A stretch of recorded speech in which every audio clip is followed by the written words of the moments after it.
Truck driver की जिंदगी में घटित एक ऐसी डरावनी घटना जो बहुत खौफनाक होने वाली है। हाँ, मैं सच कह रहा हूं, तो इसलिए जिनको डर लगता है वो इस कहानी को अभी ना सुने, इसे दिन में सुन लें तो ज्यादा बेहतर है। और जिनको डर भी लगता है और कहानी भी सुननी है, तो अपने हेडफोन को कानों में डालकर खो जाइए एक और डर की दुनिया में। नमस्कार दोस्तों, मेरा नाम प्रताप है और मैं पेशे से एक ट्रक ड्राइवर हूं। मैं इंडिया के छत्तीसगढ़ राज्य में रहता हूं। मैंने सोचा कि मैं भी अपनी एक कहानी आपसे शेयर करूं। यह घटना मेरे साथ 2021 में घटी। हुआ कुछ यूं है कि हमें एक हवेली का कॉन्ट्रैक्ट मिला, जिसको उसके मालिका डिमोलिश करवाना चाह रहे थे। सुना यह था कि इसके मालका सारे देश से बाहर है और वह हवेली एक लंबे समय से बंद पड़ी है। उसमें कुछ उनका ऐसा सामान था जो उनके बाप दादों के जमाने का था, और उस सामान को हमें उस हवेली से शहर में एक बंगले पर लेकर आना था। और वह हवेली उन्होंने इसलिए नहीं बेची क्योंकि वहां उनके बाप दादे रह चुके थे, यानी कि उनकी कई बाप दादों की पीढ़ियां वहां रह चुकी थीं, और उसमें उनका बहुत पुराना सामान था। उन्होंने यादगार के तौर पर वह हवेली कभी ना बेची, लेकिन अब उनका प्रोग्राम यह था कि सामान अपने पास रख लिया जाए और हवेली डिमोलिश करवा दी जाए। हमने ट्रक स्टार्ट किया और निकल पड़े उस जगह के लिए। अब बात यह थी कि जिस गांव का हमें एड्रेस दिया गया था वह शहर से काफी दूर था। मालिक ने कहा था कि गांव में मेरी हवेली का एक केयर टेकर है जो वहां आपको रिसीव करेगा और मजदूर भी वहां गांव से आपको अरेंज कर देगा। खैर, मैं और मेरे साथ मेरा एक साथी सफर पर रवाना हो गए। हमने सफर करना शुरू कर दिया। 2-3 घंटे के बाद हमने शहर छोड़ दिया और उसके बाद हम हाईवे पर आ गए। कोई 12 घंटे का वह सफर था। उसके बाद हम लोग हाईवे से उतरे और फिर एक सिंगल रोड पर आ गए। अब हम जिस रोड पर थे वह रोड काफी सुनसान था और दिन में ही ना कोई ट्रैफिक थी वहां पर और ना कोई बंदा, ना मंदे की जात। हमें बहुत अजीब लगा कि यह कौन सी जगह है जहां हम आ गए। हम गलत तो नहीं आ गए।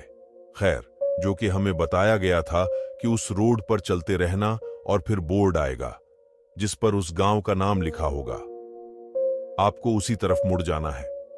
और फिर हम चलते रहे और उस रोड पर उस बोर्ड को ढूंढते रहे, मगर हमें वह बोर्ड नजर नहीं आ रहा था। खैर, फिर काफी चलने के बाद आखिर हमें बोर्ड नजर आ जाता है। और प्रॉब्लम यह थी कि उस गांव का कच्चा रास्ता था और इतना ही वह रास्ता था कि हमारा ट्रक ही बमुश्किल उस रास्ते से जा सके। वो काफी हरा भरा रास्ता था। एक ट्रक अगर उस रास्ते पर चल रहा हो तो उसके आसपास के पेड़ पौधों की वजह से सिर्फ उस ट्रक की आवाज ही सुनाई दे। वह इतना घना जंगल था कि वह सफर भी बड़ी मुश्किल से कट रहा था। हम अपने रास्ते पर सही थे, मगर वह रास्ता बहुत उबड़ खाबड़ था। हम धीरे धीरे चलते चलते हमने तकरीबन कोई 11 घंटे का सफर किया होगा कि हम एक गांव में पहुंच गए। उस गांव में बहुत ज्यादा घर थे, मगर एक हवेली जो दूर से ही हमें चमक रही थी। हम समझ गए कि यही वो हवेली है, और वह बहुत ही डरावनी हवेली थी, यानी कि देखने से ही उसको बहुत डर लग रहा था। हमें मालिक ने एक नंबर दिया हुआ था कि आप पहुंचकर इस नंबर पर कॉल करना। ये वही बंदा है जो गांव में हमारी उस हवेली की देखभाल करता है। खैर, हमने उसे कॉल की। उसने फोन रिसीव किया और हमने बताया कि हम आपके गांव में आ चुके हैं।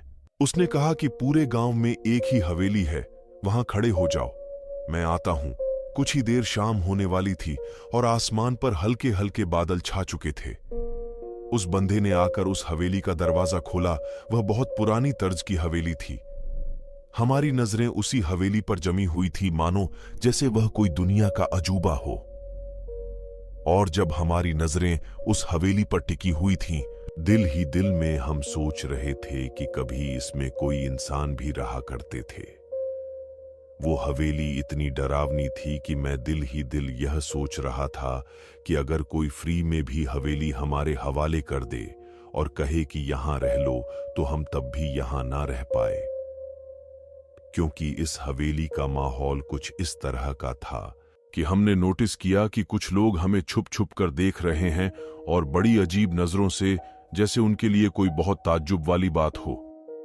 मुझे कुछ ठीक नहीं लग रहा था, मुझे अंदर से कुछ अच्छी वाइब्स नहीं आ रही थी। मैंने उस शख्स से पूछा कि भाई आप मजदूर नहीं लाए? उसने कहा कि आप बस ट्रक को अंदर करो और आराम करो, मैं कुछ ही देर में मजदूर लेकर आता हूं। वह यह कहकर जाने लगा। मैंने कहा रुको, मैं भी साथ चलूंगा, मुझे सिगरेट लेनी है और थोड़ा यहां घूम फिर भी लूंगा। दोस्तों, अगर उस हवेली को कुछ देर के लिए भूल जाए तो उसके अलावा वो गांव बहुत खूबसूरत था, तो मेरा दिल चाहा कि मैं इसके साथ जाऊं और थोड़ा सा टहल कर आऊं। पहले तो उसने मना किया, फिर कहता है कि अच्छा चलो मेरे साथ। मैंने अपने साथ वाले साथी को वहीं छोड़ा। मेरा साथी वहां लॉन में ही बैठ गया। वो उस हवेली की चार दीवारी के बाहर था। मैंने अपने साथी से कहा कि तुम यहां थोड़ी देर आराम करो, हम आते हैं, और हम दोनों मार्केट की तरफ निकल पड़े। उसने कुछ लोगों से बात की, मगर मैंने देखा वह जिसको भी उस हवेली का बताता वह मना कर देता। मुझे मामला कुछ अजीब लग रहा था। मैंने उस शख्स से पूछा, ऐसा क्या है कि कोई बंदा मिल नहीं रहा आपको? तो कहता है बस ऐसे ही, मगर मुझे मामला ठीक नहीं लग रहा था।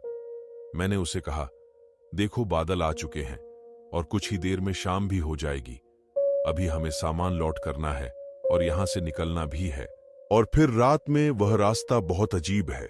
मैं नहीं चाहता वह रास्ता मैं रात में तय करूं। वह शख्स कुछ परेशान था और फिर मुझसे कहने लगा, चाहो तो तुम सिगरेट ले लो और हवेली पर चले जाओ, मैं बंदों का इंतजाम करके आता हूं। मैंने कहा, कोई परेशानी नहीं है, मुझे कौन सा कहीं जाना है, वहां जाकर भी मुझे तुम्हारा इंतजार करना है, तो बेहतर यह है कि मैं तुम्हारे साथ ही चला जाऊं। इतने में मुझे मेरे साथी की कॉल आती है। वह कहता है, उस्ताद आप लोग कहां हो? हवेली बहुत डरावनी है, मुझे यहां बहुत अजीब सी फीलिंग आ रही है। अब मुझे मामला कुछ अजीब ही लग रहा था। वह कहता है, उस्ताद मुझे अंदर से कुछ अजीब सी आवाजें आ रही है, जैसे हवेली के अंदर कोई है। हालांकि बाहर ताला लगा हुआ है और लॉन में एक झूला लगा हुआ है, और मुझे लगा जैसे कोई इस झूले पर बैठा है। मैं बहुत डर रहा हूं। आप लोग जल्दी आ जाओ। मैंने कहा, बस आते हैं। उस शख्स ने इतने में फोन किया किसी को और कहा कि तुम लोग आ जाओ, हमें ऐसे ऐसे सामान लौट करवाना है। बहुत देर तक बहस चलती रही। वह शख्स बात करते करते मुझसे थोड़ा दूर चला गया। फिर ऐसे जैसे वह इनकी मिन्नत कर रहा था, और फिर हम वापस हवेली की तरफ चलते हैं। उसने कहा कि बंदों का इंतजाम हो गया, हम हवेली पर चलते हैं और वहां चलकर उनका इंतजार करते हैं। हवेली पर पहुंचकर जो गेट अंदर से बड़ा सा हॉल था जहां पर गाड़ियां पार्क होती थीं, और एक बड़ा सा लॉन था, वहां बैठ गए। जहां मेरा साथी बैठा हमारा इंतजार कर रहा था, वहां से वही हवेली का बाहर का हिस्सा हमें नजर आ रहा था। मगर एक चीज जो मुझे खाए जा रही थी, आसपास के लोग हमें उस हवेली में आते हुए बड़े अजीब और बड़े ताज्जुब से देख रहे थे। मैंने सोचा कि शायद हवेली काफी टाइम से खुली ना हो और यहां कोई रहता नहीं है, तो इसीलिए आज कोई यहां पर आया, तो इसलिए ताज्जुब से लोग देख रहे हैं। खैर, कुछ देर इंतजार करने के बाद चार लोग आते हैं। वो अंदर आए, उन्होंने मुझसे हाथ मिलाया, मगर मैंने देखा कि उनकी नजरें उस हवेली पर ही थीं। उनकी आंखें कुछ ढूंढ रही थीं या हैरान थीं, और फिर उस शख्स ने उस हवेली का जो मेन डोर था वह खोला। मेरे ट्रक में सामान की लोडिंग का काम शुरू हो गया। मैंने सोचा कि मैं अंदर जाकर देखता हूं। मैं डोर से अंदर एंटर हुआ। एक बड़ा सा हॉल नुमा था और 2 सीढ़ियां ऊपर को जा रही थी, जो कि 2 तरफ से ऊपर फर्स्ट फ्लोर पर जा रही थी। और फर्स्ट फ्लोर पर कुछ पुरानी तस के कमरे बने हुए थे। न जाने कितने अरसे बाद वह हवेली खुली थी। अंदर इतने ज्यादा जाले और इतनी हालत खराब, लेकिन अंदर का जो सामान था वो बहुत यूनिक था, यानी कि बहुत पुराना वेंट स्टाइल का, और उसको सेव करने के लिए उसके ऊपर कपड़े डाले हुए थे। उसको बकायदा पैक किया हुआ था। हम उस हॉल में ही खड़े थे और उस पुरानी तर्ज के घर का जायजा ले रहे थे। अब लोडिंग करते करते शाम हो गई थी।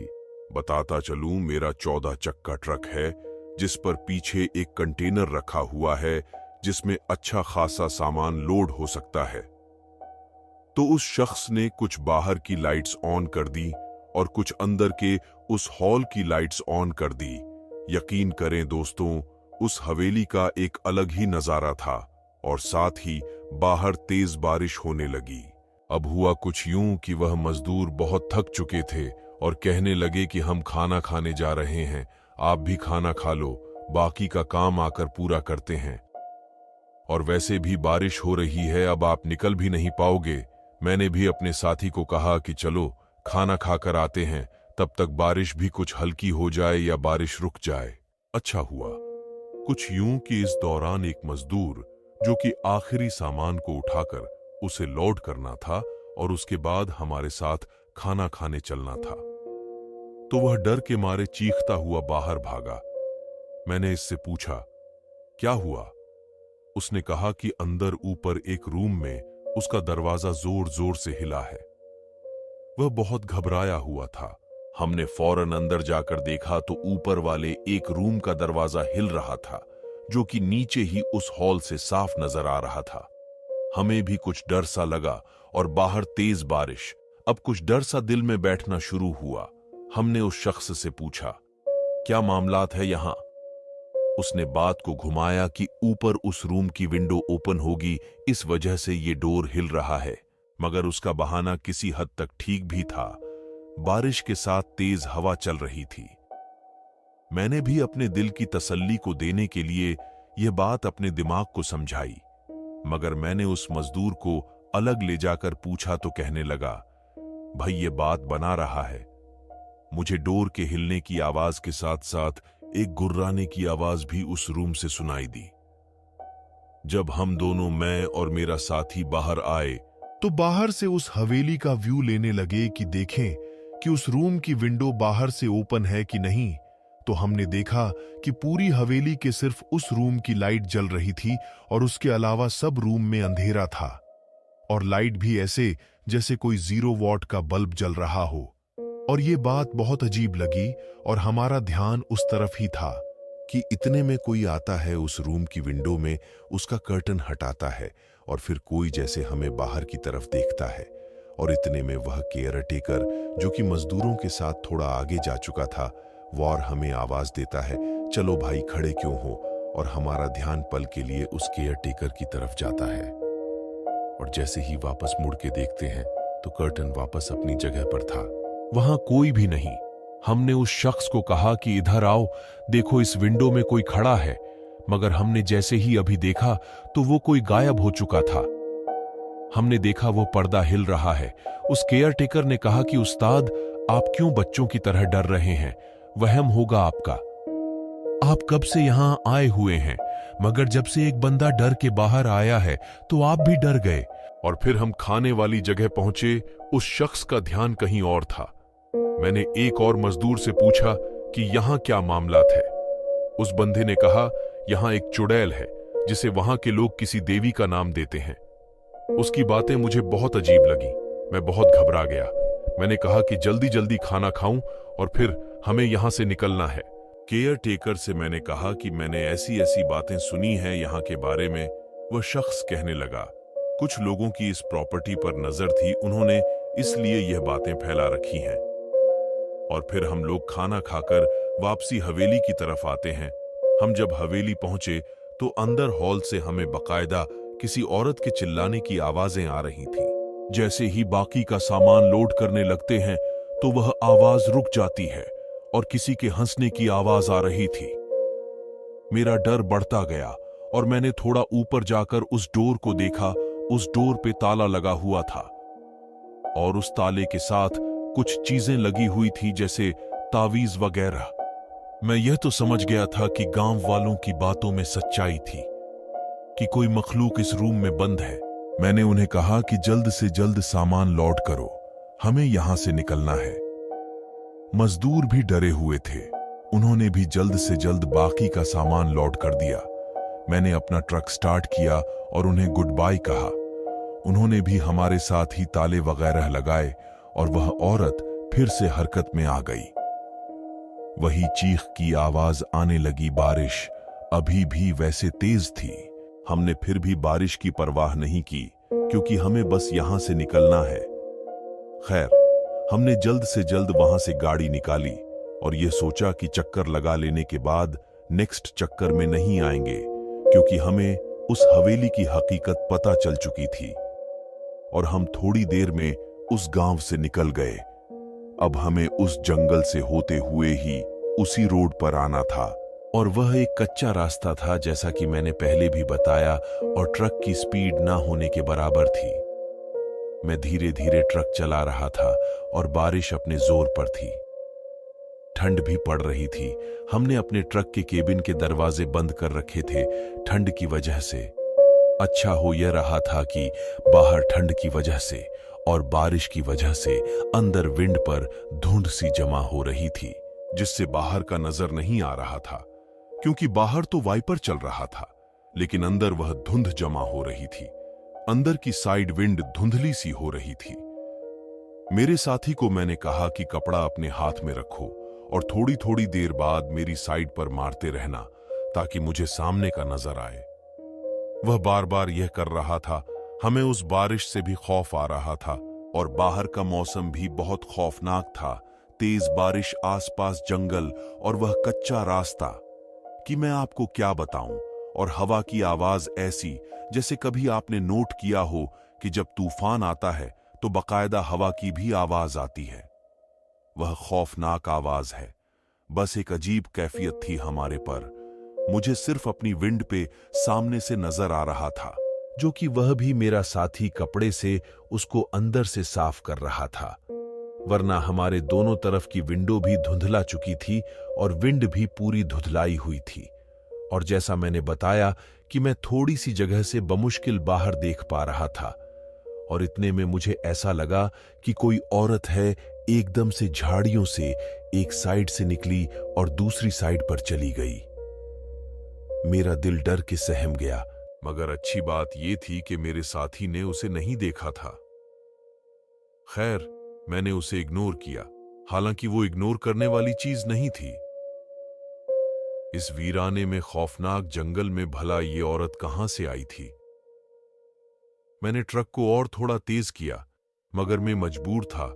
वो कोई हाईवे तो थी नहीं कि मैं ट्रक की स्पीड बहुत तेज कर देता, मगर चाहकर भी मैं ट्रक की स्पीड 20 या 30 से ऊपर नहीं कर पा रहा था।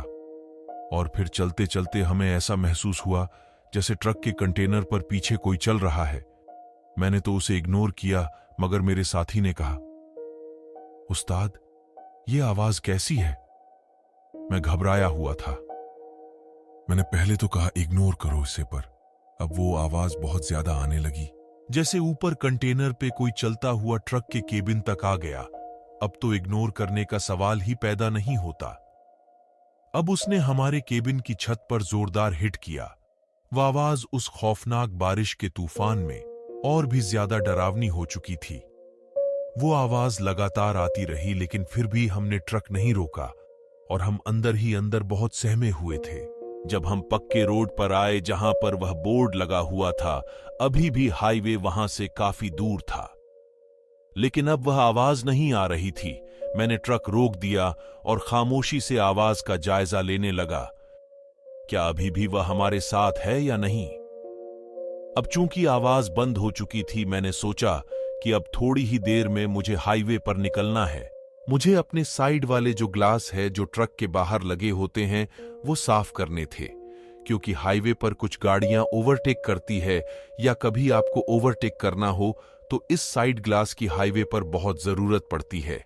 इसीलिए मुझे मेन हाईवे पर निकलने से पहले अपने साइड विंडो के ग्लास और बाहर के साइड ग्लास ये साफ कर लेना जरूरी है।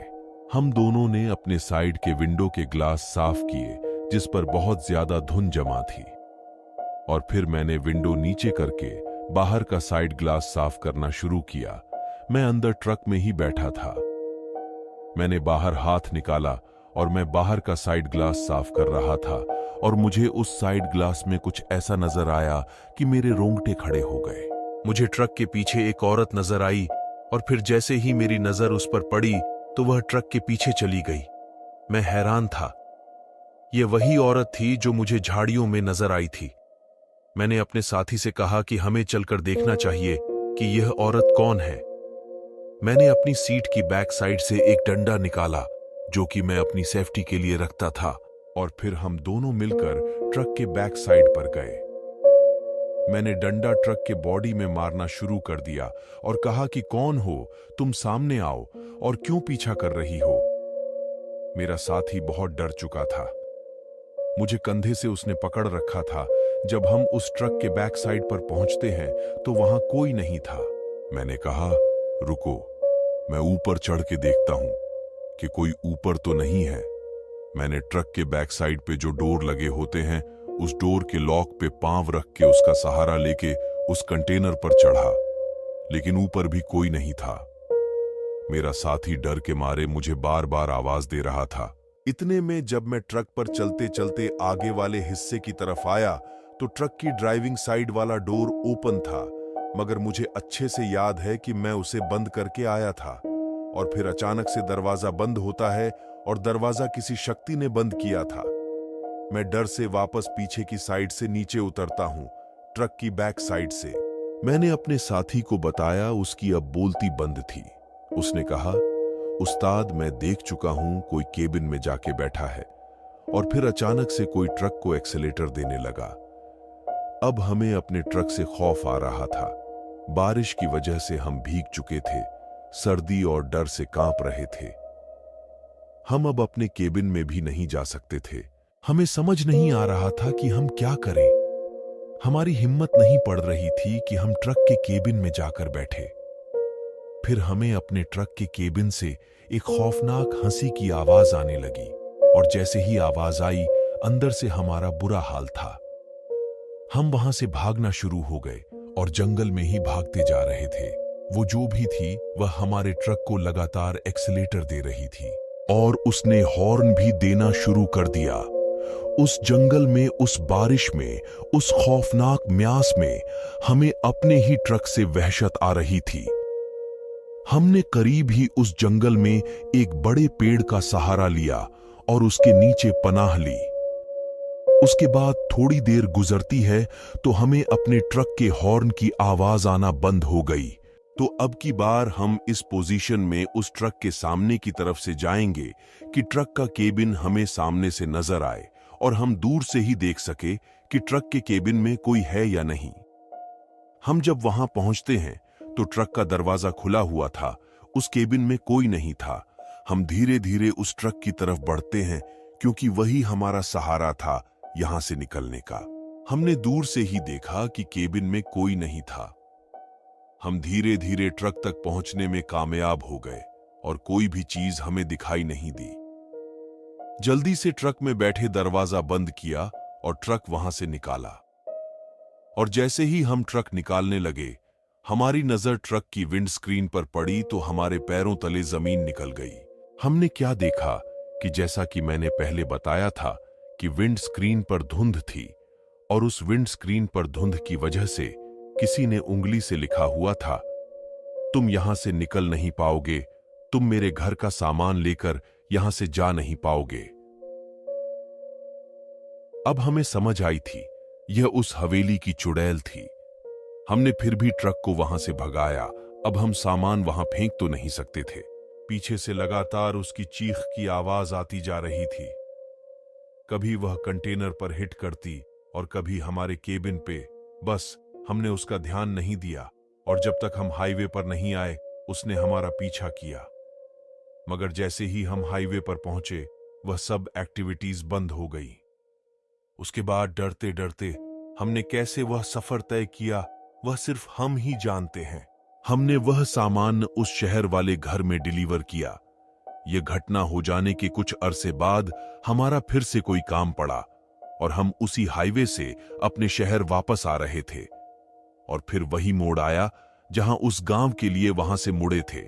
हमने उस मोड़ को देखा तो हमारे रोंगटे खड़े हो गए, क्योंकि आज भी वो घटना हमें याद आती है तो हमारे रोंगटे खड़े हो जाते हैं, और वह आज भी हमारे दिमाग में ऐसे पॉइंट टू पॉइंट है कि हम भूल नहीं पाते। तो ये मेरे जीवन में घटी एक घटना थी जो मैंने आप लोगों से शेयर करी। अगर आपके पास भी ऐसी ही कोई कहानी है तो आप हमसे साझा कर सकते हैं। डिस्क्रिप्शन में दी गए ईमेल आईडी पर आप अपनी कहानी हमसे साझा कर सकते हैं। धन्यवाद।